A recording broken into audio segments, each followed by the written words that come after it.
Vai mais uma baladiça, outro dedo de conversa. Esta agora pago eu, depois tu e vice-versa. Dedilhando a campaniça, são 10 cordas de saudade. Olá, sejam bem-vindos a um novo episódio do podcast A Baladiça. Hoje temos connosco, e antes de iniciarmos aqui o podcast e antes de iniciarmos aqui as apresentações, dou aqui só uma dica que hoje vai ter energia e vai ter muito samba no pé. Vai ter sambinha no pé, de certeza absoluta. Eu sou o David Pereira, sou coach de carreira e empreendedorismo, e o que me fascina e também fascina aqui o nosso convidado, de certeza absoluta, somos apaixonados pelos resultados. Hoje nós temos connosco aqui na casa João Mafra. João Mafra, olha, muito obrigado por teres aceitado também este desafio. Okay? Obrigado você pelo convite. Já vamos aqui às características, já vamos às apresentações mais formais, ok? Mas muito obrigado por teres aceitado aqui este desafio, esta vinda aqui. É fantástico também a tua abertura, a tua disponibilidade e esse sorriso, é fascinante. É que eu gosto de estar num ambiente assim, você sabe que para mim eu tô em casa aqui, né? Também já te convidei para o meu projeto e realmente muito obrigado pelo convite, estou muito feliz de estar aqui. Boa, João. Olha, antes de iniciarmos aqui a nossa conversa, eu gostava de perguntar, sendo tu brasileiro, não é? Gostava de perguntar se conhecias este conceito de a baladiça. Não, por acaso eu fiquei até um pouco envergonhado de te perguntar durante o episódio o significado do nome do podcast. Mas eu posso dizer. Boa, eu posso te explicar. Olha, as minhas raízes são alentejanas, não sei se conheces o Alentejo. Adoro. Eu sou da zona de Santiago do Cacém, que é uma zona mais litoral do Alentejo, okay? Aquilo é praia. Há muita gente a confundir que aquilo já é Algarve, mas não é Algarve, ainda estamos dentro do Alentejo. E a baladiça é uma terminologia muito alentejana e que quer dizer que, imagina, estamos aqui os dois, não é? Estamos aqui os dois a tomar um copo e a conversa está boa, vai rolando, ok? Vamos pedindo outros copos, a conversa está tão boa, vamos pedir a baladiça. A baladiça é supostamente o último copo. A gente tem um termo para isso também. Como é? Saideira, que chama. Saideira? Saideira no sentido de, olha, me dá uma saideira aí que é a última. E aqui é a baladiça de abalar, de ir embora. Boa, faz sentido também. Faz sentido? A saideira é a saída, né? Sim. Vou tomar uma e saio. Geralmente aqui, demora 10 horas isso. O abalar também é dentro dessa temática que vamos embora, vamos sair, vamos para a nossa vida e continuamos lá até quase ao dia seguinte. Aí vai pedir uma baladiça atrás da outra, não é assim? Exatamente. Então é exatamente igual o conceito. É isso mesmo. Boa, João. Olha, vamos passar aqui à nossa conversa, também para te apresentar aqui um bocadinho daquilo que eu tenho visto e que também tenho-te acompanhado e também do que foi a tua vinda até aqui, até estares aqui sentado aqui frente a frente, porque considero-te um jovem com uma determinação espetacular, uma energia tremenda e considero-te tipo uma pessoa, um ser humano muito focado, muito determinado, muito naquilo que este é o meu objetivo e então é para ali que eu caminho e...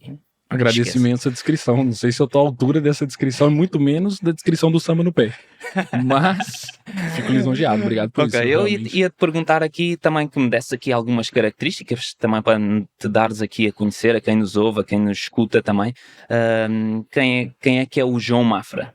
Boa.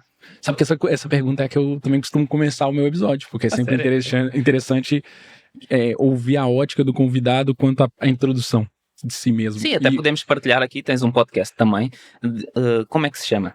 FOMOcast. Que por acaso, malta, já convidei o David algumas vezes, tá difícil levar esse homem. Eu acho que o Obama vai antes do David, mas eu tô trabalhando em cima disso para ver se consigo levar ele.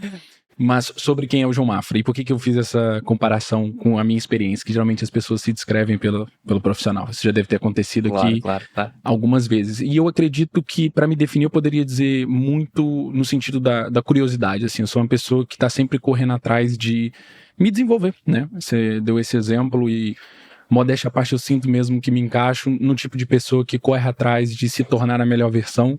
E eu sei que no mundo, né, do desenvolvimento pessoal, que é um mundo que você domina muito, Existe muito essa terminologia e é justamente por isso, porque eu sinto que isso dá um propósito muito grande para a vida, independente de qual área você escolha atuar.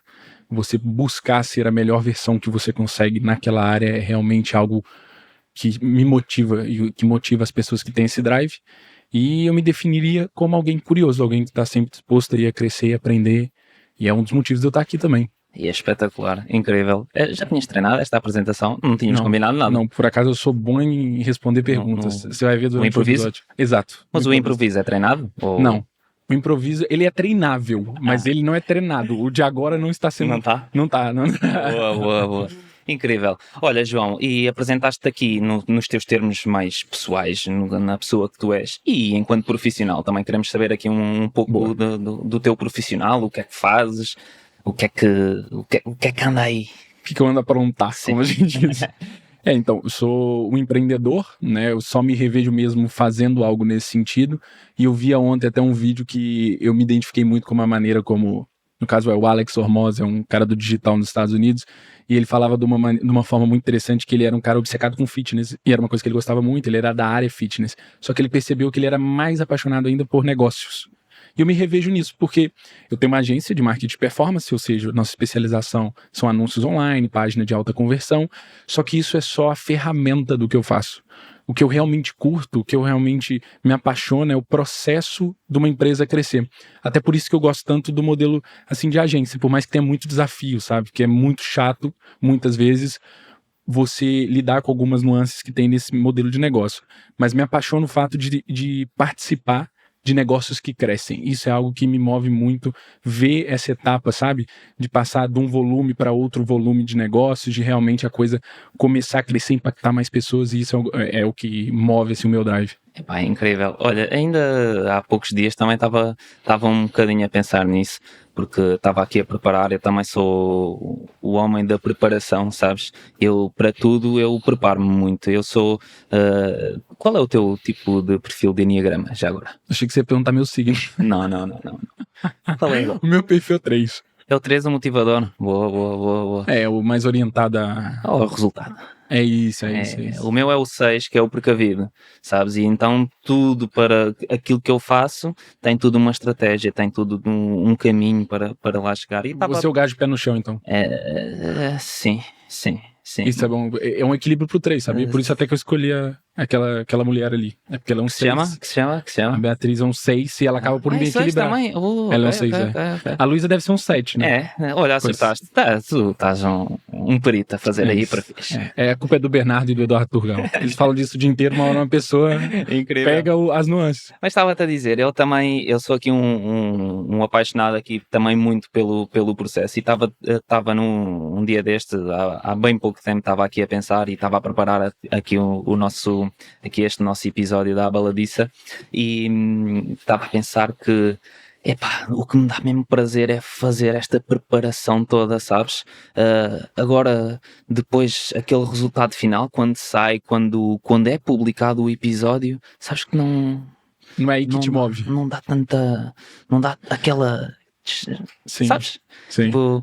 E eu pensei, incrível. E agora tu estavas a falar e eu pensei, estou-me a rever completamente. E nós não nos conhecemos aqui há anos, não é? Claro. Temos aqui um nosso primeiro contacto assim ao vivo aqui. É isso. Agora. E estava-me a identificar muito, muito com isso. E neste enquadramento, e agora puxando também aqui a cassete um bocadinho atrás, okay? E vamos entrar aqui na tua juventude, na tua vinda para Portugal, ok? Tu neste momento, qual é a tua idade? 26. 26 anos. Exato. E vieste para Portugal com quantos anos? Eu estava com 19 para 20. Eu fiz o meu aniversário de 20 anos no segundo dia aqui em Portugal. Foi até a pior ressaca que eu já peguei na minha vida. Exato. No bairro Alto, experimentando vinho do Porto, achando, assim, super barato pagar 5 euros num vinho, e depois percebendo o resultado disso no dia seguinte, porque é um vinho super forte.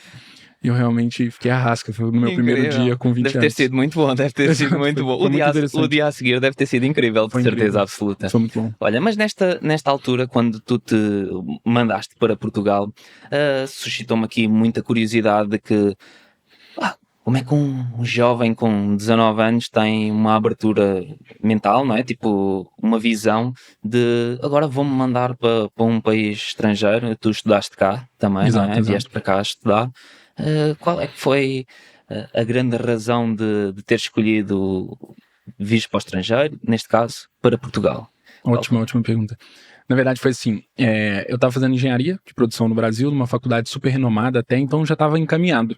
E isso começou a me dar desespero, o fato de já estar encaminhado, porque eu tinha um fluxo a seguir, a manada, que no contexto que eu estava, o fluxo era o seguinte: uma pessoa se formava, por exemplo, em engenharia, que era o que eu fazia, entrava num trainee, né, num trainee que é tipo, né, um estágio premium, assim, tipo, dentro de uma empresa, e aí seguia aquela coisa, né? Entrava como analista, depois analista pleno, sênior, gerente, crescia dentro da estrutura. Já tinhas o teu caminho todo traçado, que era muito parecido com a parte da minha família que é bem sucedida. Por acaso, a minha família, pai e mãe, passou ali alguns perrengues, como a gente chama assim, durante toda a minha infância. Agora tens que fazer a tradução disso, não é? Perrengue é as dificuldades mesmo, né? Okay. E no caso financeiras e tudo mais. Mas eu tenho a outra parte da família bem sucedida, que né, você acaba por olhar para onde você quer estar. Né? Quando você tem um drive de querer evoluir financeiramente, fisicamente, tudo.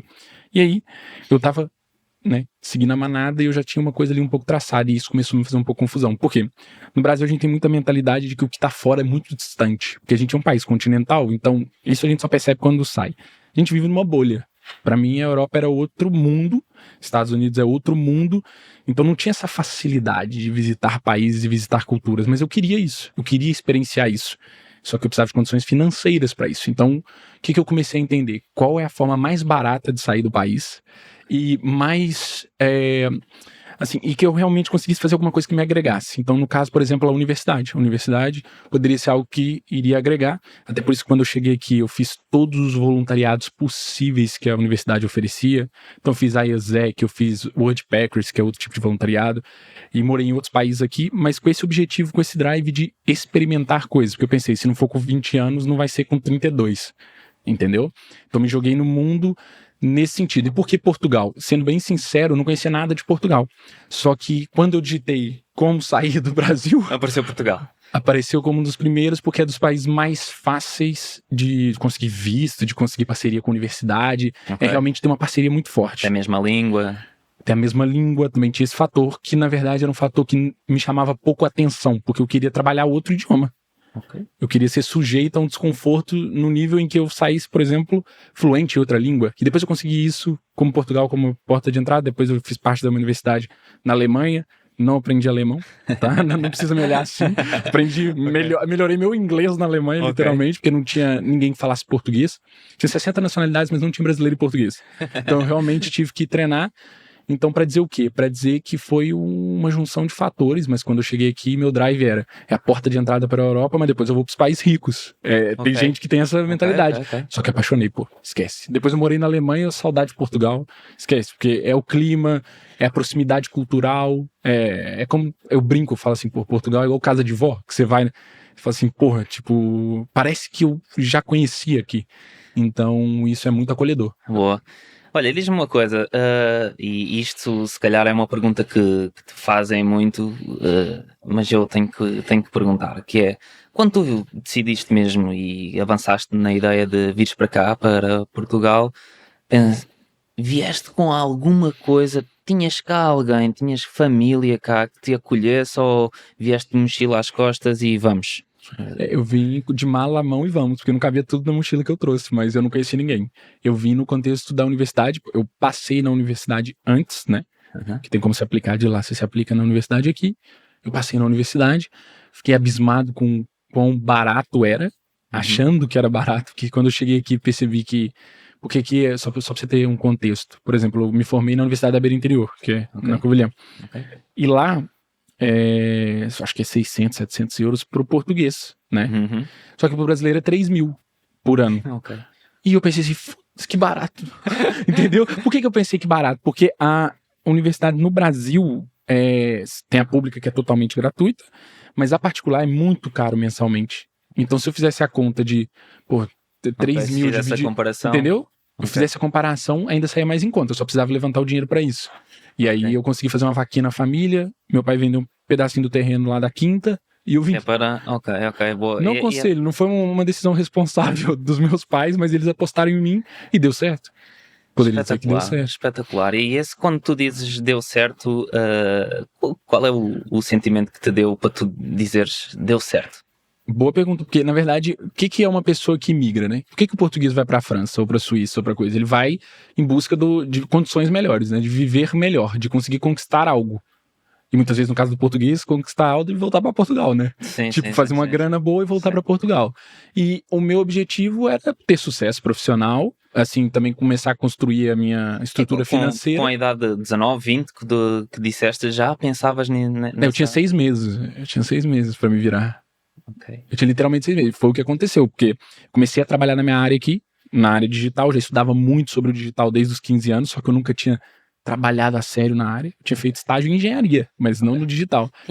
Como se diz, em Portugal, tinhas arranhado qualquer coisa, mas Exato, ainda não tinha... Mas consegui um estágio e foi aí que a coisa começou a mudar, porque aí eu comecei a crescer dentro dessa empresa e depois...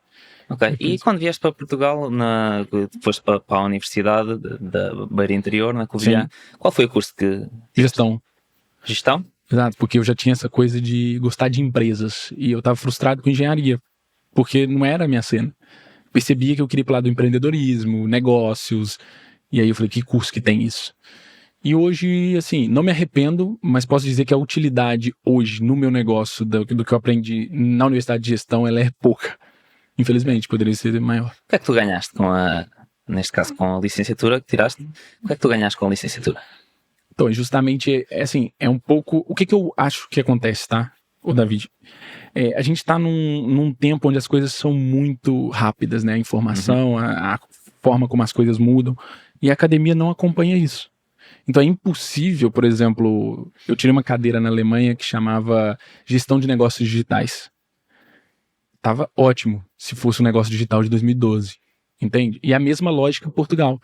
E qualquer lugar, porque a academia não consegue acompanhar a aceleração do digital, por isso que a infoprodução cresce tanto. Porque as próprias pessoas que vivenciam aquilo se propõem a ensinar algo, tem pessoas boas e pessoas ruins, assim como tem universidades boas e universidades ruins, e aí elas conseguem de forma muito mais prática estar no time do mercado. Okay. Você entende o que eu quero dizer? Sim. Você imagina o que é para mudar uma grade curricular de uma universidade. São anos para aquilo mudar alguma coisa. E é impossível demorar anos para você mudar coisas que são relacionadas ao digital, à gestão de negócios digitais. Então, o porquê que a gestão na universidade não me ajudou muito, justamente por essa questão, mas na base do negócio ajudou. Contabilidade, a parte, por exemplo, de você olhar para a empresa e fazer um valuation, entender o que é equity, entender tudo que é isso. A gente não aprofundou nisso na universidade, mas me deu uma noção básica do que a casa gasta, como vocês dizem, né? Então, e também está aqui uma visão, não é? Tipo, pelo menos a experiência de viveres em Portugal, adaptaste também às pessoas, adaptaste ao meio envolvente, não é? Exatamente. E diz-me outra questão. Tu vieste para cá, vieste sozinho, vieste estudar, e do lado lá, quem é que ficou do lado lá? No caso, meus pais, né? Que vivem lá, né, eles vivem até no contexto de quinta, eles adoram quinta, essas coisas assim. E depois, assim que eu cheguei, meu pai apostou em mim, como eu disse. Ele apostou no sentido de não é algo que financeiramente é inteligente a gente fazer, mas eu vou dar meu jeito. Só te peço uma coisa, abre as portas pros seus irmãos. Tipo, o que você conquistar, abre as portas pros seus irmãos. És o pioneiro. É o pioneiro. Eu fiz o caminho contrário de Pedro Álvares Cabral, né? E vim descobrir. Certo. E o que acabou por acontecer foi realmente isso. O meu irmão, ele trabalha hoje na área de edição de vídeo, design, ele é muito talentoso nessa parte. Ele é um pouco diferente de mim no sentido de drive, assim, mas que ele é mais tímido. Eu não sei se você notou, eu não sou muito tímido. Então tem pequenas coisas que nós somos diferentes nesse sentido, mas eu consegui, de certa forma, abrir a porta para ele, e ele atualmente acaba por... É uma corrente do bem, né? Ele acaba por também agora abrir a porta pro mais novo, que é o Léo, que tá formando agora e também quer ter experiência de vídeo fora. O Thiago tá. O Thiago tá. E como é que tu fazes esta gestão interna, não é? Com família do outro lado do Atlântico, e tu aqui praticamente sozinho, como é que tu fazes esta gestão interna de agora surgiu-me esta dificuldade, tenho que me virar, como é que tu fazes esta gestão? isso deixou de ser uma cena desde quando eu comecei a me virar, sabe? Porque quando você começa a se virar e você entende que a sua vida depende de você e não de ninguém, você começa até a assumir um papel contrário até, entendeu? De pensar, sei lá, que você pode, de certa forma, ajudar toda a gente, entendeu? Tipo, e isso que é um problema, você inverter esse papel que é diferente. Então, eu dificilmente passei pelo papel de, no sentido, eu não sei se é propriamente o core da sua pergunta, mas deixando aqui fluir o que eu entendi. É no sentido de, toda vez que a coisa apertava, assim, né, tipo, que era mais difícil, eu pensava formas de eu resolver. Então, nunca foi uma coisa então vamos ser mais práticos, para as pessoas também nos perceberem melhor. Lembras-te de algum exemplo que viveste de real aperto, que sentiste mesmo, agora estou lixado? Sim. É porque, como eu te disse, eu tinha budget para 6 meses e começou a acabar o budget. E não é tão simples assim você trabalhar em qualquer coisa em Portugal. Não sei se você tem bem noção, talvez não, mas tipo, sendo imigrante não, né? Só que aqui você tem tudo, não. Você tem tudo de documento, essas coisas, então é fácil. Mas quando começou a apertar, aí começou a me dar uma ansiedade nesse sentido. É até engraçado porque quando eu comecei o estágio, eu ia começar aquele negócio da Telepisa, entrega na Telepisa. Ia ser na semana seguinte, e eu consegui o estágio na minha área, no digital. Então esse foi o momento mais coisa, porque eu tenho certeza que eu ia acabar dando de cabeça naquelas pedrinhas da Covilhã numa moto. Porque aquilo começa a chover, vira uma cascata para andar de moto. Então eu posso dizer que foi esse momento assim de pensar assim, olha, ou eu me viro na minha área, ou eu vou ter que começar a trabalhar de alguma forma, porque o budget tá acabando, entendeu? Então foi muito por aí, mas eu já tinha feito outros trabalhos assim, esporádicos, sabe? Claro. E é assim, no começo, assim, a gente com 20 anos, a gente tem que dar, cara, experienciar as coisas, fazer, sabe, viver, trabalhar, intensificar mesmo. Eu agora tocaste aí num ponto, eu considero que eu sou uma pessoa que não sou um estudioso dos livros, não é, eu gosto de experienciar, gosto de absorver a experiência, e com essa experiência a aprendizagem, e já tenho, neste momento tenho 31 anos, por isso eu acho que considero-me que quando tiver 50, 60, 70 vou sempre à procura de experiências. Boa. Por isso não é com 20 anos que nós estamos se calhar mais predispostos. Eu falo a nível de risco. Sim. Tipo, com 30 anos você não tem risco que você não quer assumir. E com 26 tem risco que eu já não pago o preço. Não pago a fatura, como você diz, entendeu? Sim. É mais sobre o nível mesmo de risco. Mas percebo, concordo. Boa. E como é que tu fizeste esta gestão familiar, não é? Tipo, porque todos nós temos emoções. Não é? Sim. Quando o coração aperta mais, como é que tu fazias esta gestão de família, João cá? Sabe o que é engraçado? Recentemente a gente viu um documentário que eu até te recomendo, que é do Arnold Schwarzenegger. Já vi. Também. Que ele nos Estados Unidos.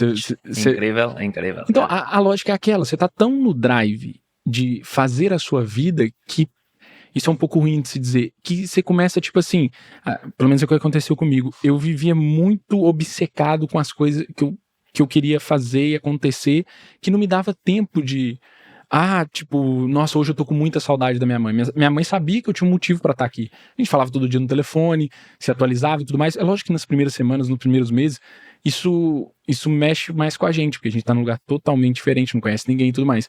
Mas depois que você pega os trilhos ali, depois que você pega o ritmo, você começa, pelo menos foi o que aconteceu comigo. Eu sei que não é com todo mundo, eu tinha outros amigos aqui que passavam mal. E até passavam mal assim, de saudade da família e tudo mais, e até ia embora. Tem até um amigo que ficou 3 dias e falou que queria ir embora. Eu que não deixei ele embora. E hoje ele tá aqui até hoje. Tá super bem. Mas pra dizer o quê?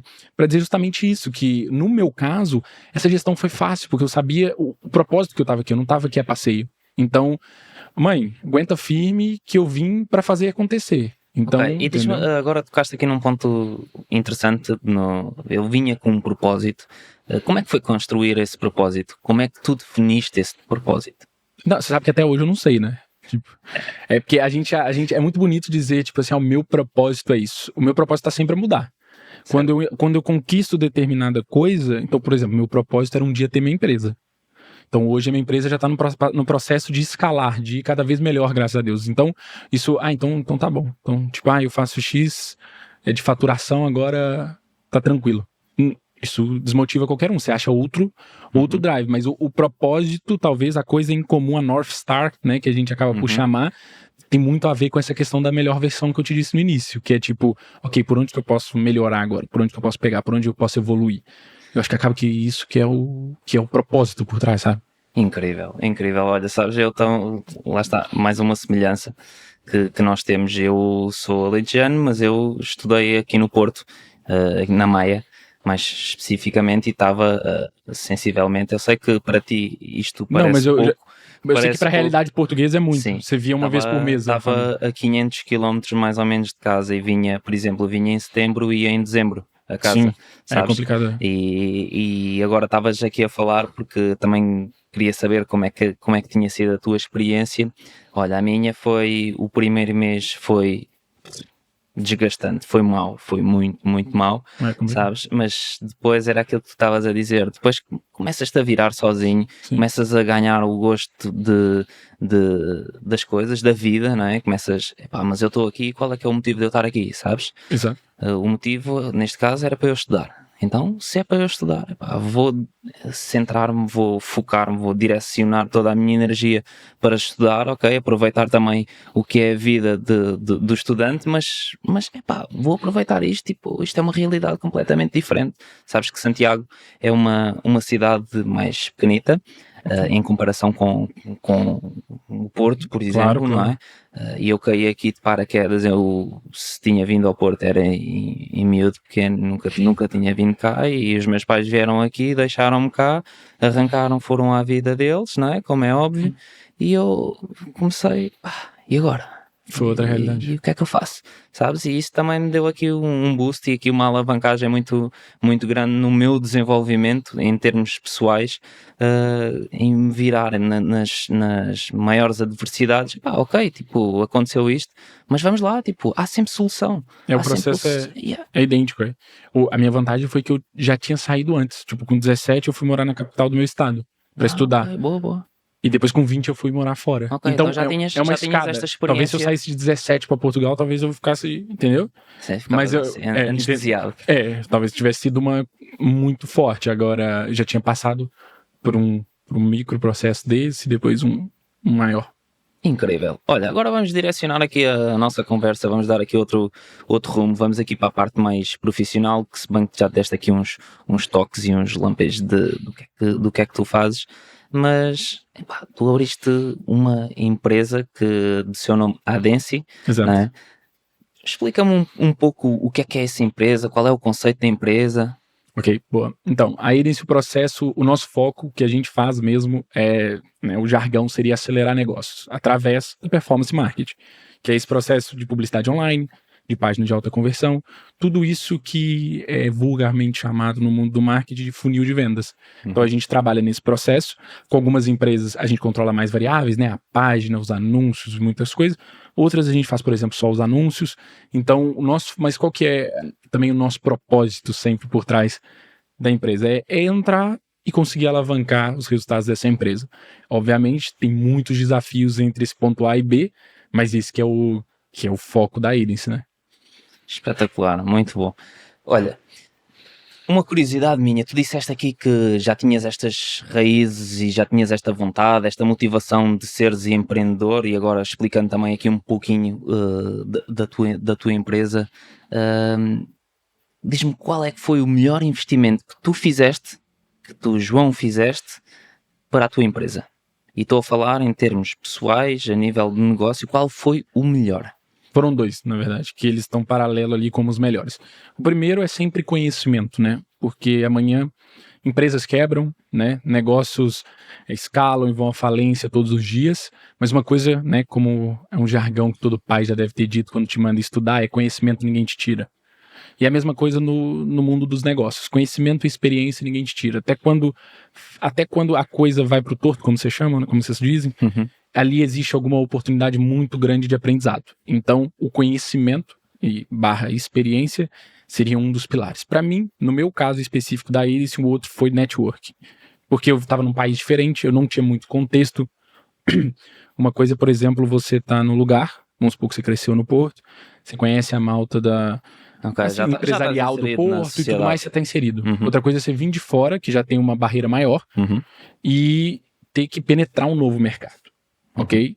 Então, investir em network para mim fez toda a diferença para ter os resultados que eu tenho hoje.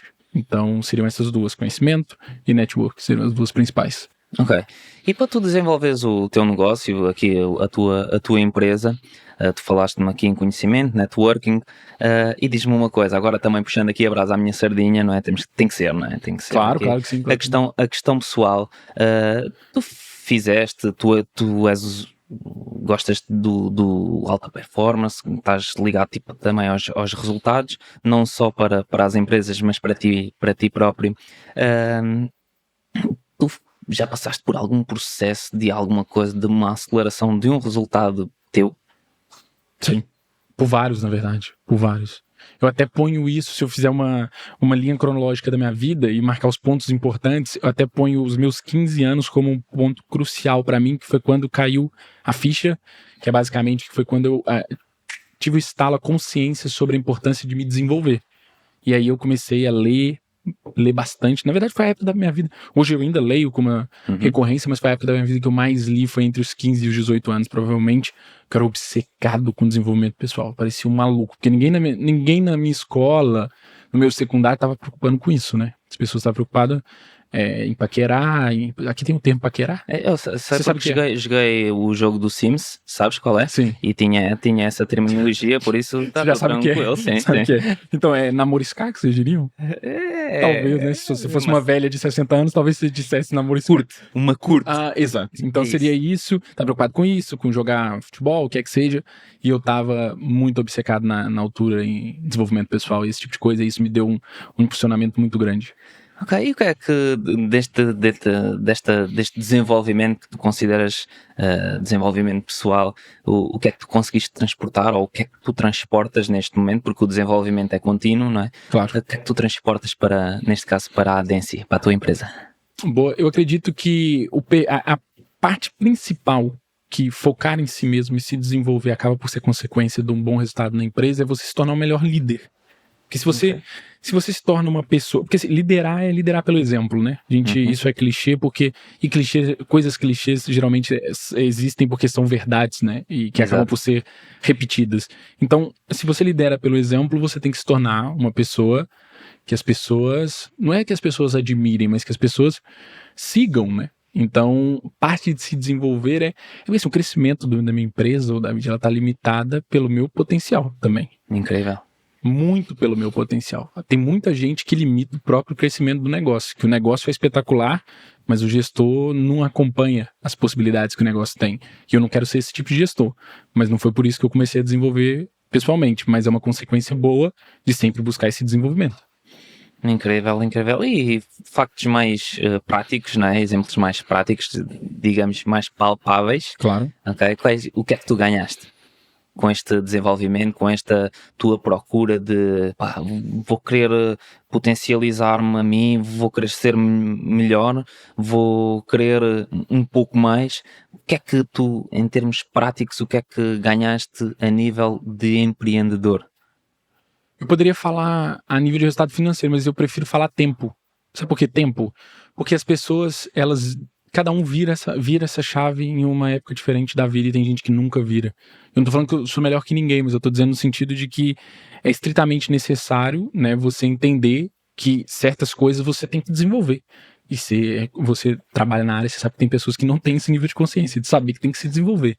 Então, o que eu ganhei? Por que eu acho que eu ganhei tempo, né? Por que eu disse isso? Porque, literalmente, o fato de eu ter instalado para isso cedo, eu ter essa ficha, o nível de consciência ter aumentado sobre isso, me fez ter resultados, por exemplo, com 22 anos, que se eu olhasse para o lado, não tinha nenhum colega de 22 anos que estava tendo.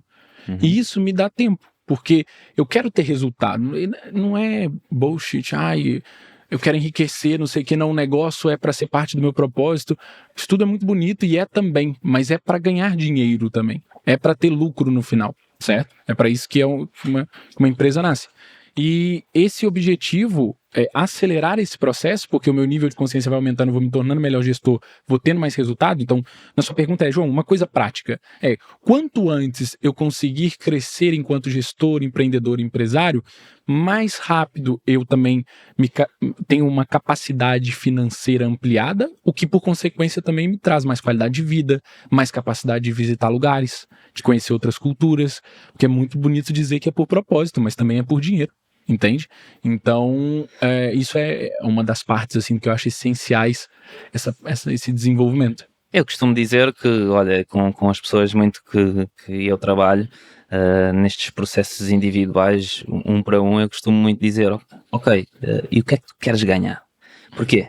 Porque isto é um jogo, a vida é um jogo, e nós fazemos o que fazemos para ganhar algo. Exato. Porque eu não vou daqui até a outro sítio se eu não quiser ganhar nada. Totalmente. Um jogo de interesse. Certo. E eu tenho que ter interesse para ir para lá. Por exemplo, eu vou agora quero ir à praia, faz-me bem, estas coisas de faz-me bem à cabeça, alivia-me, está tudo, ok, e o que é que tu queres ganhar? Quero ganhar paz, ok, então vai lá. E é muito isso que tu acabaste de referir aqui também. Olha, dando aqui também mais aqui uma mexida aqui na conversa, rodando o samba no pé. Exato. Ainda no samba aí, no final o samba aí. Pá. Se quiseres, em cima da mesa, estás à vontade. Não, em cima da mesa eu não garanto que vai dar bom. Olha uma coisa, tu ligas, eu acompanho as tuas redes sociais, aquilo que te move, aquilo que tu fazes também. E também te trazer aqui porque acabas por ser também uma inspiração dentro do que é a tua vida, dentro do mundo dos negócios, e eu vejo que tu fazes regularmente, tu treinas, tens hábitos, não é? Fazes esta rotina, constróis esta rotina e tu falas muito que eu treino, não gosto muito de treinar, mas treino e isto melhora aqui os meus resultados, e não estou a falar só em termos pessoais e físicos, não, isto também melhora a minha amplitude para o meu negócio. Fala-me um bocado sobre isto, porque eu acho fascinante tu fazeres teres estes hábitos e estas rotinas. Acho isto fantástico. Fala um bocadinho sobre isso. Boa. A gente fala muitas vezes, né, no contexto assim, do nosso ecossistema, que o equilíbrio não existe, né? Que, assim, muitas pessoas dizem no sentido que para você evoluir em determinada vertente, existe momentos de desequilíbrio. E isso eu concordo. Mas na prática, assim, num âmbito mais global, é estritamente necessário você desenvolver outros pilares da sua vida. Eu acho que o físico, ele acaba por ser isso.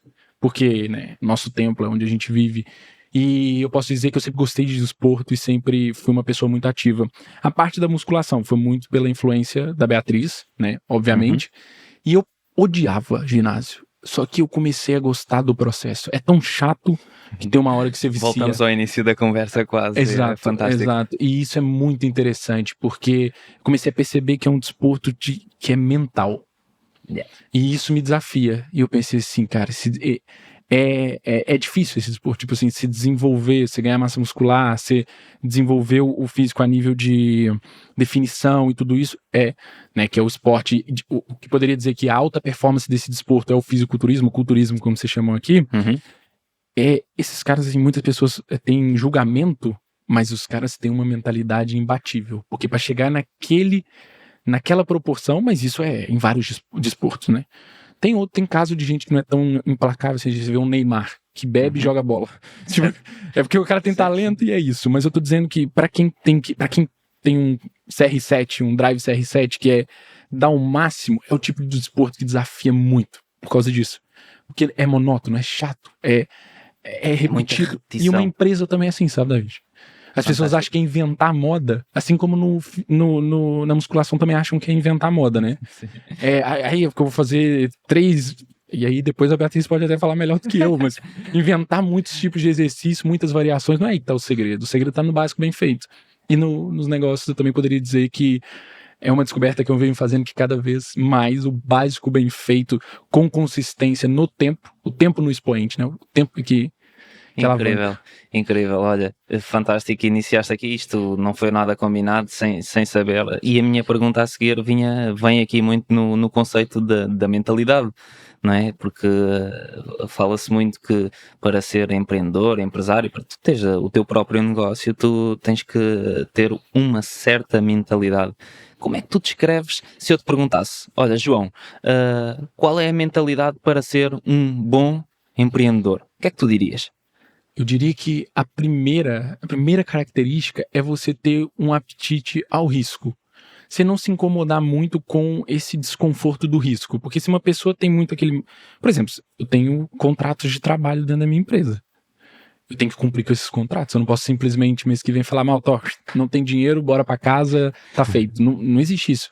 Eu tenho ali uma série de compromissos com o Estado, impostos, e muita gente não quer pagar essa fatura, e tá tudo bem. Nem todo mundo tem que fazer a mesma coisa. Mas você perguntando sobre a mentalidade do empreendedor, eu diria que essa capacidade de lidar com o risco e normalizar o risco tem que ser... Eu fiz um episódio com o Thiago Guimarães e ele falava sobre...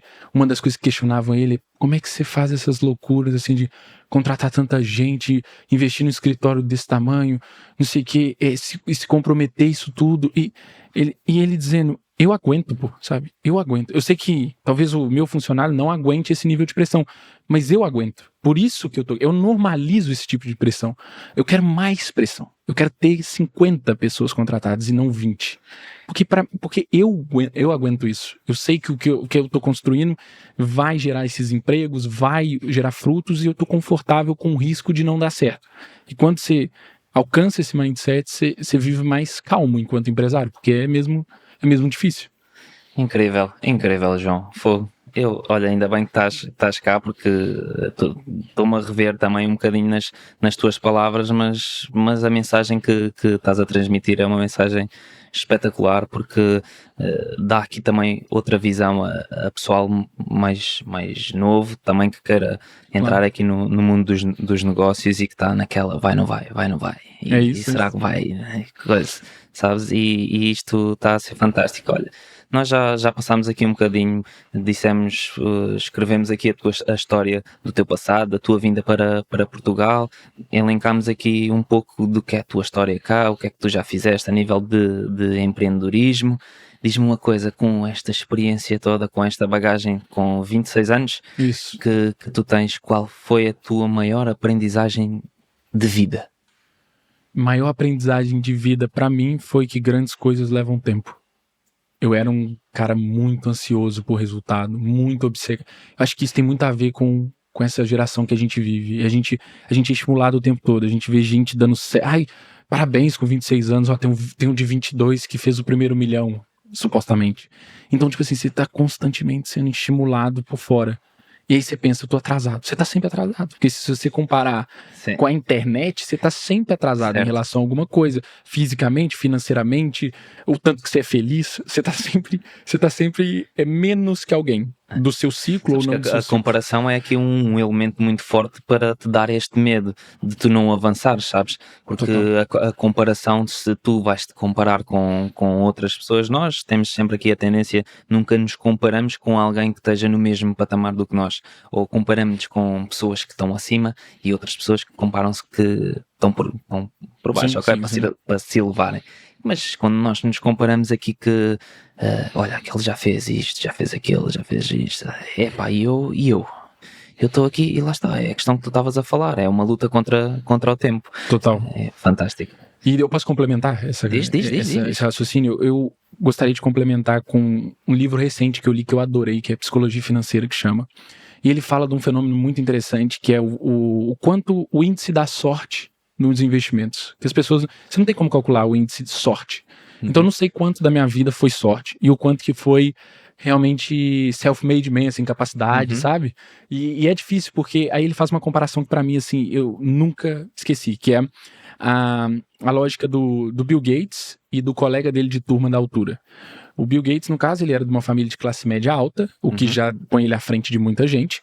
E ele, por acaso, estava numa escola, ok? Numa escola que era uma das únicas escolas nos Estados Unidos. Os Estados Unidos, na altura, tinha 300 milhões de pessoas. Hoje tem quase 400. 300 milhões de pessoas. Tinha 300 mil pessoas, ou seja, talvez 1%, que tinham possível acesso ao computador. Então, ele já estava no 1%, ok? E ele teve acesso ao computador, o que faz dele, porque ele estava nessa escola, o que faz dele um sortudo, entre aspas. E o mesmo, um gajo da escola dele, que na altura era o melhor amigo dele, ok? Que era tão inteligente quanto ele. Tem entrevista do Bill Gates falando que esse menino era mais inteligente que ele e que eles eram os melhores amigos, que estavam no mesmo nível intelectual, eram dois nerds ali na sala, conversavam sobre tudo e que eles falavam que iam ser businessman, quando era adolescente. Só que esse menino foi passar férias com o pai e foi fazer montanhismo. E fazendo montanhismo ele morreu. E sabe qual é a probabilidade de se morrer fazendo montanhismo? É de 1%. A mesma probabilidade que o Bill Gates tinha de ter acesso ao computador. Então um teve 1% de sorte, o outro teve 1% de azar. Um perdeu a vida e nunca se tornou um multibilionário.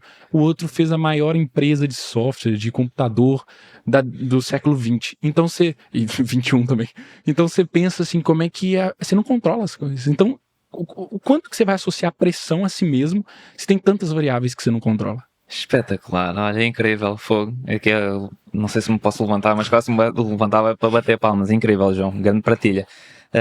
Olha, estamos aqui a aproximar-nos do fim.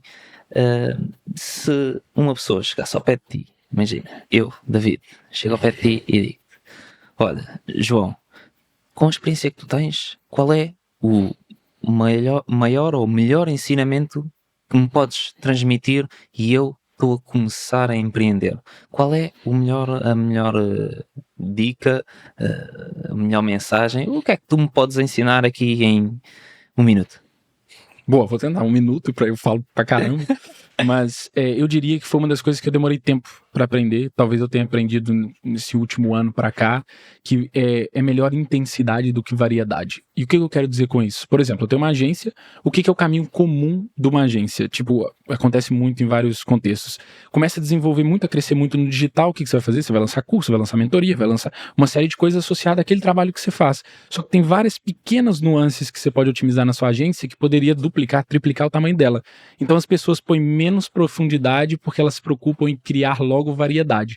Então se eu tivesse começando a empreender, que eu sempre variei muito, testei muita coisa, eu diria: foca, põe intensidade ao invés dessa quantidade de variedade. E isso faz com que exponencie o resultado, sabe? Ao invés de você dividir o possível resultado.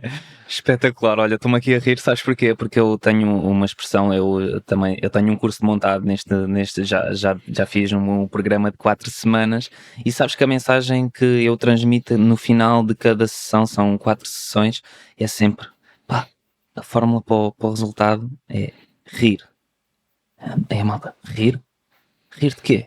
Rir, sim. Responsabilidade mais intensidade igual a resultados. Total. Incrível. Olha, João, a última pergunta, só para... Não sei se pedes tu a última abaladiça ou peço eu. E agora?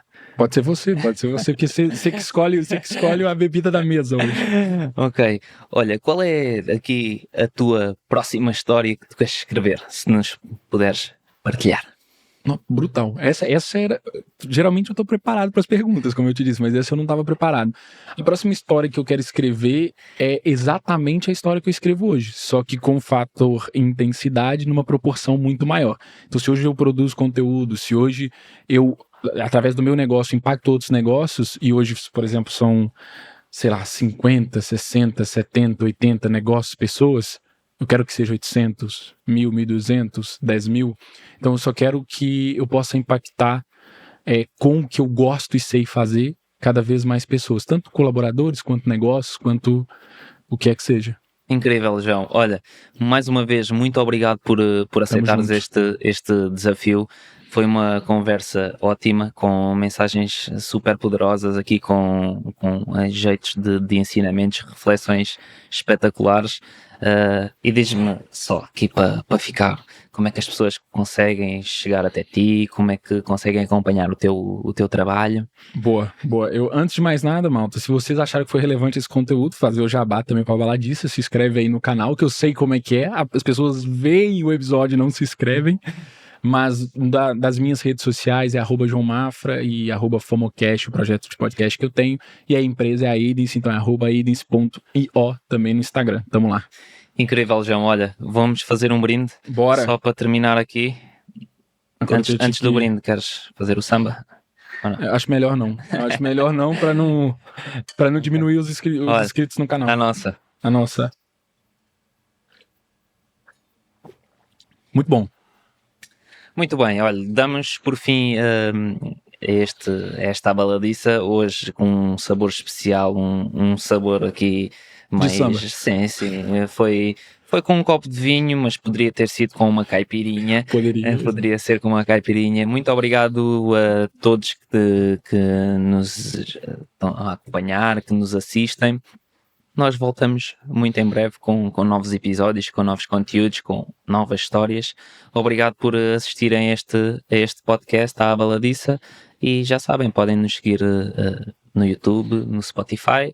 E se quiserem entrar em contacto connosco, estamos no LinkedIn, no Instagram. E é @David Pereira. David R. Pereira 8.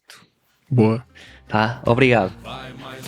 Baladiça, outro dedo de conversa. Esta agora pago eu, depois tu e vice-versa. Dedilhando.